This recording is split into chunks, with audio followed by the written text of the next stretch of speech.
At exactly 3:12 a.m. local time on December 1st, 2025, the surface of the Don River was pitch black. But high above the freezing water, a deadly game of hide-and-seek had begun. Two Bayraktar Akinci heavy strike platforms, operating in autonomous ghost mode, were slipping silently into the most heavily guarded airspace on the planet. They were gliding directly into the throat of the beast, a kill zone patrolled by S-400 Triumph batteries and A-100 AWACS that can spot a metal sparrow from orbit. A single radar ping, a millisecond of exposure, would mean instant incineration by interceptors traveling at Mach 4. Carrying nearly 2 tons of MAMT bunker-busting payload, their target was the only railway line keeping the Crimean occupation alive. The countdown was locked. In exactly 180 seconds, either the most important supply route for Putin's war machine would turn into a twisted metal skeleton, or these drones would turn into dust. This deadly mission did not begin on the tarmac. It started exactly 48 hours earlier with a political miscalculation. Moscow made a fatal mistake by refusing entry to 3 Turkish cruise ships to Sevastopol, citing a paranoid fear that Ukrainian intelligence might smuggle assault drones in tourist suitcases. President Erdogan did not issue a press statement. He did not summon the ambassador. Instead, he picked up the secure line to President Zelensky with a simple, chilling message. Hold my tea. The target was not just a bridge. It was the lifeline of the Southern Front. This specific railway line transports between 550,000 and 650,000 tons of ammunition and heavy equipment annually. The logistical math is brutal. If these tracks are cut, the Crimean occupation will suffocate within 10 days. But this is Russian airspace. The air defense network here is denser than a double Texas cheeseburger. Between long-range S-400 batteries, medium-range Buck M3 interceptors, and Pantsir S-2-point defenses, the sky is a fortress. Add to that the Su-30 fighters on standby and the A-100 Premier early warning aircraft patrolling the stratosphere, and the theory says nothing bigger than a sparrow should survive here. The idea that 2 propeller-driven drones could slip through a firewall worth billions of dollars, drop nearly 2 tons of payload on a bridge and a tunnel, and then return home for a kebab seems mathematically impossible. However, Saberflight is already deep in the kill zone. 3:08 a.m., 4 minutes to impact. 2 powerful assault drones speed just above the black surface of the Don River like predators on the night shift. They are flying in strict terrain-following mode, hugging the water at an altitude of just 36 meters. By maintaining such a dangerously low ceiling, they physically hide behind the curvature of the Earth, remaining invisible to the radar horizon of the Russian batteries in Rostov. Inside the air-conditioned ground station at Batman Air Base, 1,000 kilometers away, the lead operator stares at his monitors. He radios the weapons specialist sitting next to him to watch the altitude and not let the props touch the water. Onboard technology does the heavy lifting. A suite of electro-optical sensors silently locks onto the heat signature of the railway bridge from 45 kilometers away. The targeting box turns green. Everything is going smoothly. Terrifyingly smoothly. If you've ever played a stealth game, this is the moment where you think you're about to get a perfect score. You think you're a ghost. You think the billion-dollar Russian air defense network is asleep. And you are wrong. 3:11 a.m. Electronic silence is brutally murdered. The 96L6 target acquisition radar of the battery in Rostov finishes sweeping the sector. A signal appears. It is tiny, barely registering above the background noise, like a mosquito hitting a windshield. But to a trained eye, it is a death sentence. The Russian operator freezes. The commander screams for the Pantsir to destroy the target. 2 57E6 missiles pop out of the launchers. Their solid-fuel rocket motors ignite, accelerating the weapon to Mach 4 in just 4 seconds. That's nearly 3,700 kilometers per hour of kinetic fury rushing through the darkness. Sabre 1 reacts immediately. The operator deploys a ghost decoy. It's a disposable piece of tech costing less than a used Toyota, but on radar, it screams like a strategic bomber. Boom! The first Russian missile swallows the bait, detonating less than 3 meters from the real drone, turning the decoy into a cloud of expensive confetti. The Russian crew cheers. However, they celebrate too soon. The second missile wasn't fooled. It is still hungry. It is still tracking the target.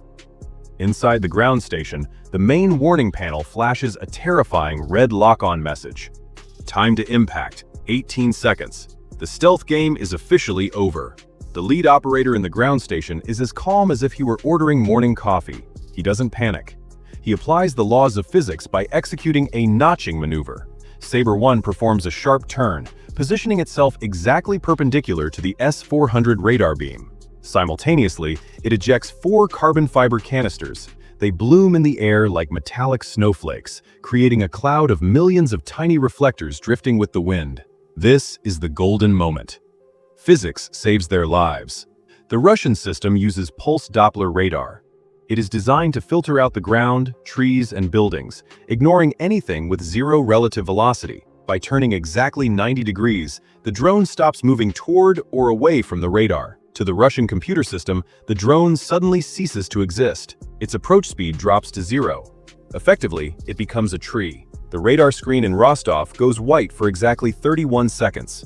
The interference is overwhelming. The second 57E6 missile, speeding at Mach 4, loses electronic orientation. Deprived of a lock, the seeker head frantically searches for the largest radar echo in the vicinity. It ignores the invisible drone and locks onto a nearby thermal anomaly, which turns out to be a flock of storks migrating south. The warhead detonates. Feathers and static rain fall into the Don River. A Russian defense network worth $500 million has been outplayed by a maneuver that cost $0 and a jamming package cheaper than an iPhone. But don't celebrate yet, because at the same moment, alarm sirens begin wailing at Krimsk Air Base. An Su-30 fighter has just received a scramble order. 3:14 a.m. The brief moment of victory evaporates. At Krimsk base, the silence is torn apart by the 2 Saturn AL-31 engines of an Su-30 SM flanker fighter, which fires its afterburners, digging its claws into the sky. It carries 4 R-77-1AD missiles. This is an old Soviet scrap. These are killers with active radar guidance and a range of over 100 kilometers. If they lock onto you, you won't be able to dodge. You will die, exhausted from running. But the fighter isn't the real problem. The real problem is circling at an altitude of over 10,000 meters above the Sea of Azov. The Russian A-100 Premier early warning aircraft activates its main L-band radar. Here is the reason why the previous trick won't work again. The evasion maneuver in the chaff cloud fooled the S-400 because that system operates on high-frequency fire control radars. But the A-100's L-band radar operates on a much longer wavelength. To this flying physics lab, the cloud of carbon fiber confetti is transparent. The system looks straight through the countermeasures and spots the heat signature of 2 PD-22 turboprop engines glowing against the background of the cold river. The data link immediately transmits coordinates to the Su-30. In the ground station, the situation shifts from dangerous to mathematically hopeless. The telemetry screen is a wall of red numbers. Distance to the Su-30 is 67 kilometers and decreasing at a rate of 12 miles per minute. Battery status, 19%, which means critical red zone. Distance to the bridge is still 18 painful kilometers. This is no longer a mission. It's a quarter-mile race between a drone moving at the speed of a Honda Civic and a fighter flying at twice the speed of sound. The Raider flies at 240 kilometers per hour. The flanker reaches Mach 2. The lead operator stares at the approach vector. He knows the seeker heads of the R-77-1 missiles are already spinning up. He knows that in exactly 90 seconds, his drones will turn into burning scrap scattered across the Russian steppes. There is no maneuver for this in the manual. You cannot outrun physics. He has 2 choices: pray to the creator or play the last card in the deck, the one that wasn't supposed to exist. He reaches for a secured switch on the upper console and issues the order. Sabre-2. Enable jamming. Sabre-2, the drone everyone thought was just a backup wingman carrying extra bombs, suddenly breaks its flight profile. It accelerates to 300 kilometers per hour, climbing sharply to 240 meters, and activates the Ajulan electronic warfare pod at maximum power. This is the ace up the sleeve. In exactly 8 seconds, the drone transforms the surrounding airspace into an electromagnetic hell. It emits energy in the X, Ku, and K bands with enough power to turn the sky into a giant microwave oven. The effect on the Russian fighter is immediate and catastrophic. The radar screen inside the Su-30SM instantly whitens with noise. It is blinding. The advanced fire control computer crashes under the immense weight of the interference. The R-77-1 missile, milliseconds away from launch authorization, loses its digital brain. Deprived of a target lock, it drops from the rail like a blunt brick. Its active seeker spins aimlessly before wandering into the empty sky like a lost firecracker. High above, the A-100 AWACS, the all-seeing eye of the Russian army, sends one terrifying message to the command center about loss of visibility. A golden window opens. 48 seconds of absolute electronic immunity. Sabre 1 ignores the chaos exploding behind it. It rushes toward the bridge on the Don like a modern Ottoman arrow. The path is clear. The defense is blind. And now, nothing on earth can stop it. In the next 48 seconds, Turkey achieves what an entire armored division could not. They cut the last thread connecting Moscow to Crimea using 2 drones and some very strong tea. Sabre 1 reaches the drop point. The targeting computer calculates the velocity vector and wind drift in a microsecond. 4 MAMT penetrators fall from the hardpoints simultaneously. 2 are designated for the central support pillar of the bridge on the Don River. The other 2 fly in an arc toward the gaping mouth of the tunnel in the Caucasus. For a split second, there is silence. The bombs fall in perfect ballistic arcs, and then impact. Delayed fuses activate deep inside the structure. A shockwave with a pressure of over 1,000 atmospheres erupted inside the concrete. This isn't a scratch on the surface. It is an internal decapitation. Nearly 400 meters of reinforced steel instantly turns into twisted origami. Physics takes the wheel. The central span of the bridge, deprived of structural integrity, snaps cleanly in half. Gravity takes the rest. The massive steel truss collapses into the freezing Don River, creating a 25-meter geyser of water and debris. But here is the catch.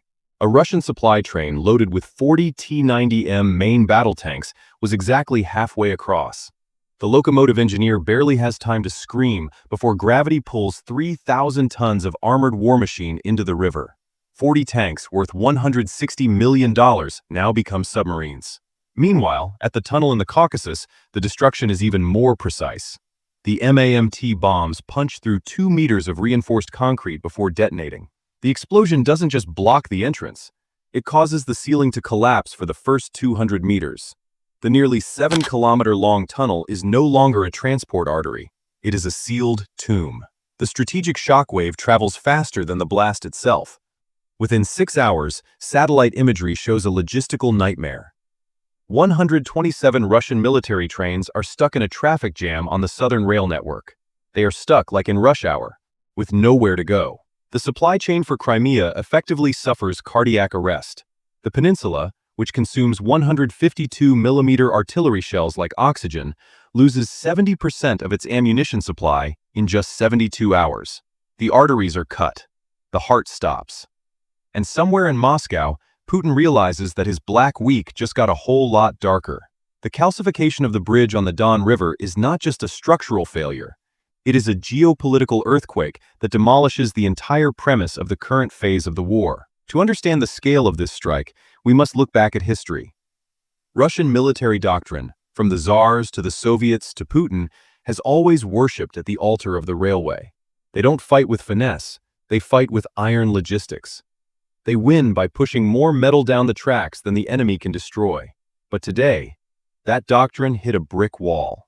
This attack effectively recreates the Stalingrad scenario for the entire occupation of Crimea. Just as the German Sixth Army was strangled not by better duels, but by cutting supply lines, Russian forces in Crimea are now effectively a garrison on an island. The Kerch Bridge, already crippled by attacks, was operating at limited capacity. The railway line on the Don River was the only reserve, and now that reserve is underwater. On the Kherson and Zaporizhia fronts, there is a deafening silence. Russian artillery, that god of war relying on a relentless stream of 152mm shells, goes silent for 4 consecutive days. Without the rail connection, the Russian army's ability to direct fire evaporates. A Ukrainian mechanized brigade spots this window, advancing 13 to 19 kilometers deep into the gray zone. This isn't just a tactical gain, it is a strategic checkmate. Pushing forward, Ukraine brings new Russian supply hubs within range of GMLRS and HIMARS systems, creating a compounding cycle of destruction. But the most violent shockwave isn't kinetic, it is diplomatic. It hits Washington harder than Rostov. Just hours before the explosion, President Trump's team unveiled a 28-point peace plan, a document built on the assumption of a stalemate. This plan essentially demanded that Ukraine cede 20% of its territory, including the very lands fed by this railway line, in exchange for a ceasefire. It was a transaction based on the idea that the Russian grip on the south was unbreakable. This drone attack is Zelensky's violent veto. It destroys the very premise of the negotiations. By severing the lifeline leading to Crimea, Ukraine proved that Russia's hold on the peninsula is fragile, temporary, and impossible to sustain. The reaction in Europe is electric. The European Union, previously wobbling under the pressure of the American peace proposal, suddenly regains its spine. This strike shows that Russia can be defeated not through grinding attrition, but through precise economic warfare. The narrative instantly shifts from the question, "How much land should Ukraine give up?" to the question, "How long can the Russian army withstand starvation?" The irony is brutal and delicious. Putin was humiliated by Turkish technology, undermined by a moment of clumsy Trump diplomacy, and outplayed by Ukrainian strategic resistance. Zelensky didn't just bomb a bridge, he bombed the negotiating table. He sent a message that he doesn't need to sign a bad deal when he can simply turn the Russian army into the world's largest gathering of unarmed pedestrians. In 1 week, Putin lost logistics, the advantage, and face. It is officially worse than a failed sale in downtown Moscow. Smoke clears over the Don River, revealing the twisted wreckage of Russia's southern ambitions. And that's the real takeaway today. In the ruthless poker table of geopolitics, never underestimate the player who understands the terrain better than you. And definitely don't poke President Erdogan when he's on his third cup of tea and still annoyed about a cruise ship full of loud tourists, because he won't just sink your ships. He'll casually delete the railway you were planning to use, leaving 40 of your tanks drifting down a river like confused metal crocodiles, and your soldiers preparing for a very long walk home. If watching logistics get dismantled with surgical precision made your day a little more interesting, hit that like button, subscribe for more hard-hitting breakdowns of modern warfare mechanics, and tell me in the comments, how would you explain those 40 floating tanks to Putin right now? See you in the next episode.